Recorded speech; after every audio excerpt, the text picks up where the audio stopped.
Maharashtra news channel. हा जो 80 लाखाचा आकडा आहे हा फक्त ई-केवायसीचा नाही।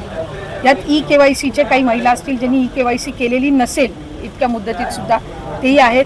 काही आम्हाला गेल्या 10-10.5 महिन्यापासून आम्ही एक IT विभागाचा म्हणजे इन्कम टॅक्सचा आम्ही जो आकडा ज्यांचं उत्पन्न 2.5 लाखापेक्षा जास्ती आहे हा डेटा जो आहे हा आम्ही त्या ठिकाणी मागवलेला होता।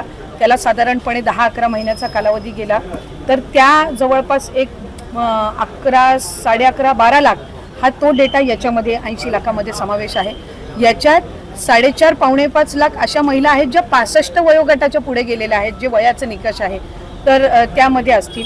त्याच्यानंतर याच्यात सरकारी कर्मचारी ज्यांनी लाभ घेतला होता ते काही हजारांमध्ये होते 14-14.5 हजार असतील। त्यांच्याकडून वसुली जी आहे ही गेल्या 8 महिन्यापासूनच सुरू आहे त्याच्यामुळे ते याच्यामध्ये आहेत। तर अशा पद्धतीनं काही नमो शेतकरीचे आहेत जे नमो शेतकरीचाही लाभ घेत होते याचाही घेत होते तर अशा पद्धतीनं ते साधारणपणे हा आकडा आहे। याच्यात सुद्धा काही आमच्याकडे ज्या लाभार्थी महिला आहेत त्यांनी विनंती केलेली आहे की त्यांनी ई-केवायसी करून सुद्धा त्यांना लाभ हा बंद झालेला आहे। आम्ही त्याची फेर तपासणी करत आहोत जेणेकरून कुठलीही महिला जिने ई-केवायसी केलेली असेल ती लाभापासून वंचित राहता कामा नये। त्याच्यामुळे राज्याचे मुख्यमंत्री देवेंद्र फडणवीस साहेब, एकनाथजी शिंदे साहेब, आदरणीय सुनेत्रा काकी असतील, मंत्रिमंडळ असेल यांच्या याच्यानी आपण ती ज्यांनी ई-केवायसी केलेली आहे पण त्यांचा कदाचित काही कारणास्तव टेक्निकल अडचणीमुळे लाभ बंद झाला असेल ती आम्ही करतोय। काही अशा आहेत ज्यांनी संजय गांधी निराधार योजना आणि लाडकी बहीण योजना ह्या दोन्हीमधून जे लाभ घेत होते ते छाननीमध्ये कट झालेले आहेत पण त्यांना दोन्हीपैकी एका योजनेचा कंपल्सरी लाभ हा आपण देणारच आहोत।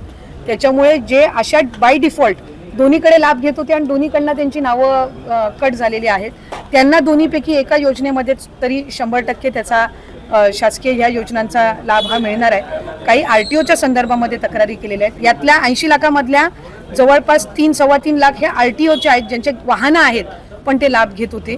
हा एक 6-8 महिन्यापासून डेटा मिळालेला आहे असा कन्सॉलिडेट करून आहे पण त्यातल्याही काही लाभार्थ्यांनी म्हटले की आमच्या नावाने म्हणजे निवेदनं आलेली आहेत की आमच्या नावाने कुठलंही वाहन नाही आहे तर त्याची फेर तपासणी होईल तर त्या पद्धतीनं आहे। आणि साधारणपणे ज्यांनी ई-केवायसी चुकवलेली होती त्यांना 30 एप्रिलपर्यंतची मुदत ही देण्यात आलेली होती दुरुस्ती करण्याची त्यामुळे असं आहे। आणि अजूनसुद्धा फेब्रुवारी-मार्च महिन्याचा लाभ हा आम्ही गेल्या आठवड्यापासून वितरित करायला सुरुवात केली आहे।